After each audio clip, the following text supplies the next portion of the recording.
Welcome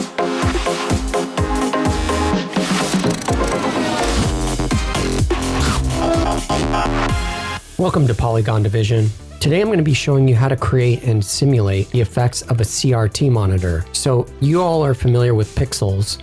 Well, that's what this is, but it's a retro effect. In new monitors, the density of a pixel is so small that you can't see it.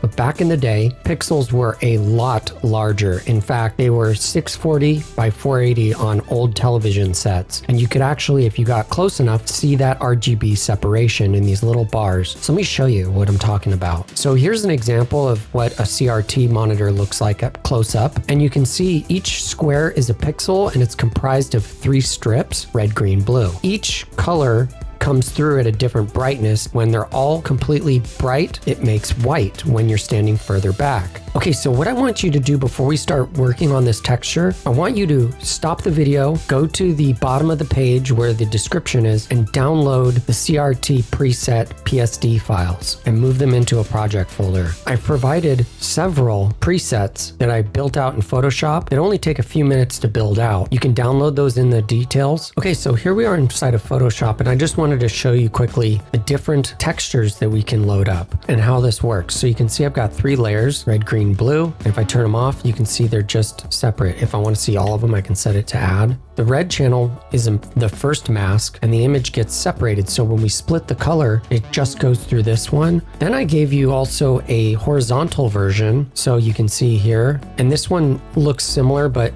more color seems to come through because if I set this to add so you can see it, more white pixels are taken up here versus this one where there's bigger gaps. So the image tends to be slightly darker. And so your luminance channel, you're going to probably need to boost it slightly more. And then this one, I just slightly added Gaussian blur to it. So you can see there's just a softer effect. And you can make your own pattern or whatnot. These are 200 by 200. It's totally up to you. You could do diagonal lines, you could do swirls, you could do all sorts of shapes. But these are the ones that are provided in the document zip file. That's it. Let's start digging into this texture and building it out. So here's a close-up example of what a CRT looks like in Cinema 4D. This is the end result we're going to get. And if we zoom in, you can see we get the RGB strips. And this is white text.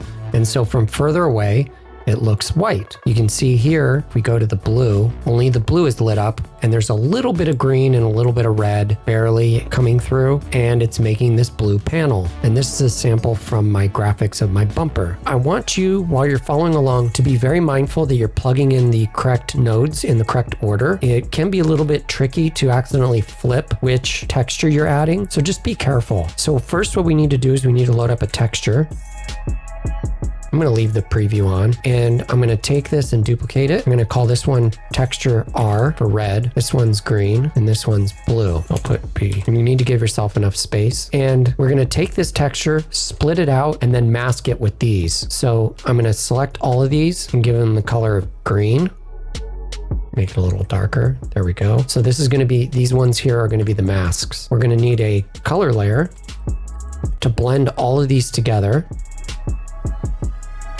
First, what we're going to do is we're going to load up the texture. So let's load up an image. And I just loaded a thumbnail from one of my videos in here. The most watched, by the way, if you haven't seen it, it's the 5 steps to making realistic metals. Check it out if you haven't watched it yet. So we need a splitter. It's going to split this color into 3 channels, the red, the green, and the blue. And the result is a black and white image. If you look at the shader ball, we get a black and white image. So each of these channels is a black and white image. Just like in Photoshop, in the channels palette, if you go to the channels palette in Photoshop, you will see that if you select the green, the red, or the blue, it's a black and white image. That's what's happening here. So what we need to do is we need to take this red channel, green channel, and blue channel and blend it with the color we want. So I'm going to do a composite, and I very rarely use the composite because it's so limited, but for this instance, it's great. And what we want to do is we want the base channel to be a color. So we'll just max it out to red. So 255 red. We're going to take the red channel and plug it into the blend. And then what we need to do is we need to change the blending. Right now it says base color because it's looking at this base color, just giving us red. What we want to do is we want to multiply it over our image. So we're taking red, multiplying it over the top with this blend color, which is just a black and white image, which means white pixels become red. And the darker they get, the darker the red. So I'm going to take this and duplicate it and do this one green. So you can see green channel is 255. We're going to plug in the green into here, into the blend. Make sure you do the blend. And we'll do another one for the blue channel. And this one gets blue. So drag these down.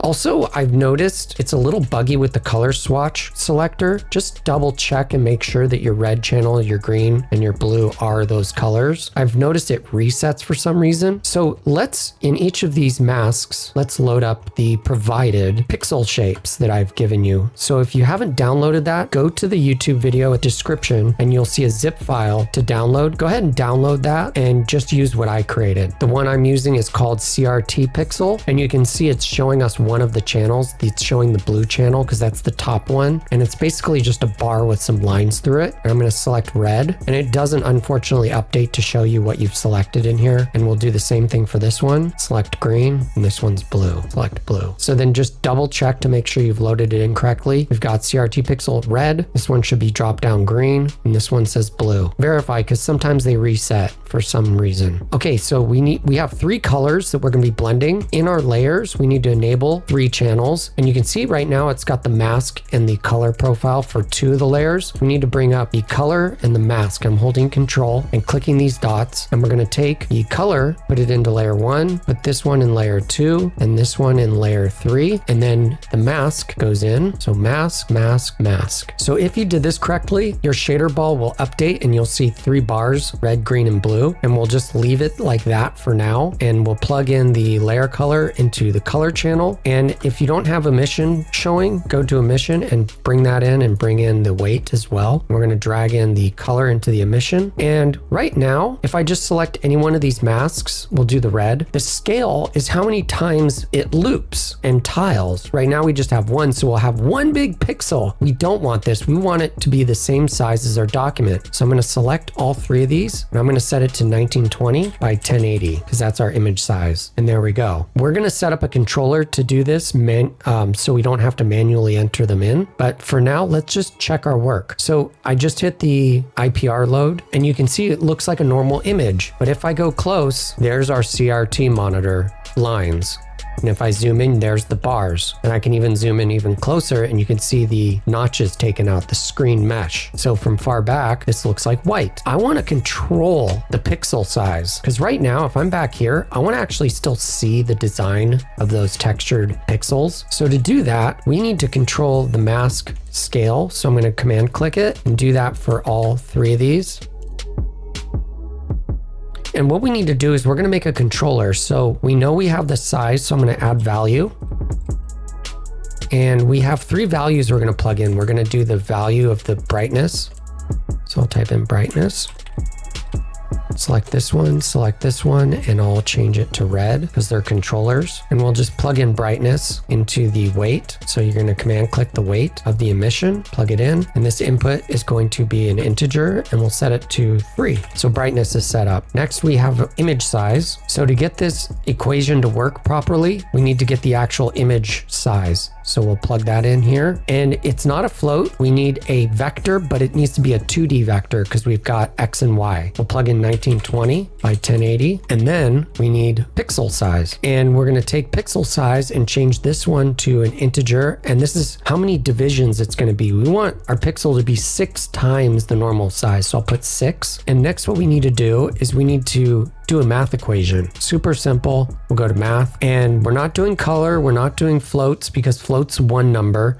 We need 2 numbers because image size is 2 values. So we'll go to vector, and we'll take our division, which is just div. And we're going to take the image size and divide it by the pixel size. And we'll plug that into the scale. And there we go. I like putting my controllers farther out. so they're easy to spot. And that's essentially it for the shader. So let's check our work. Fire up the IPR, and now you can see my pixels are a lot larger. So I can set this to 8 and my pixels get bigger, a lot bigger. So depending on how close you are to it, this could be a fantasy user interface. It's something like that. Or you could do tight detailed shots of your work and still get this separation of the RGB. So if we did that, we'd set it to maybe like 2, maybe even 3. And if you're using the viewport IPR, it's not going to be as sharp. And also if I zoom in here, you can kind of tell, you'll see it when it's larger. So if I set this to 8, I made these kind of sharp and they're big files. They're 200 pixels by 200 pixels. So we're not seeing it here, but to get an ultra sharp look, what you do is in the texture, you go to the advanced tab and you turn this magnification, change it to none. And same with your image, change that to none. And I'm also going to change the color to red because that gets swapped out a lot. We'll stack this over here and we'll call this load image. We could do a little comment, please load image seek here. So now you got a note. Now, all you do is you load up a different image. You're going to take your polygon shape and scale it to that size and then plug in how big that image size is into this node right here.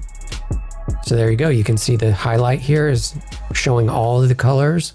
And then you can see how they dim down. Okay, so the next thing I want to do is I want to scale down these pixels a little bit and add some artifact like digital noise or analog noise. So to do that is actually quite simple. Let's take a look. Okay, so I'm going to take the pixel size and bring it down to 6. And then we're going to add to the end of this layer to number 7. We'll add a input on the color channel. And I'm going to go ahead and add a noise, rename it to static. We'll plug it in. And for the noise type, we're going to use cell noise. And I already did the figuring out of the scale to get it when it's set to 6. We actually set the scale on the noise to 60, and that'll pixel lock it directly to the same size as these textures looped. And then for the blending mode, we're going to set it to overlay. So what that's going to do is the white areas are going to be bright and the dark areas are going to be darker. And then we're going to bring down the opacity to 0.25. Let's take a look. So if I zoom in here, you can see the noise snaps directly onto that. Now I want this to animate, and then you can play with the amount,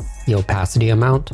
Like if I have this turned up, you can see the pixels line up perfectly. And you can do, you could throw another layer in here and do different size static pixels if you want to add more variation, but let's animate it. So I'm going to set this to 30, which means every frame it's going to change. So if I hit next, you can see it's changing every time the playhead moves a frame, just to give some interesting artifacting happening. And you can go more subtle with it. I'm going to leave it kind of high for YouTube's sake. The next thing I want to do is I want to add a nice glossy shine over the top of this. So I'm just going to go to my standard material here, go to the reflection and just turn it up a little bit. And you can see the corner comes up, and I have the roughness set to 0 so that it's a nice sharp edge on that reflection. And you can be more subtle with this. You could put it to like 0.25, something very subtle. And that's it for this shader. I hope you found it useful. Thanks so much. Don't forget to like and subscribe so you don't miss out on more content. Thanks for your support.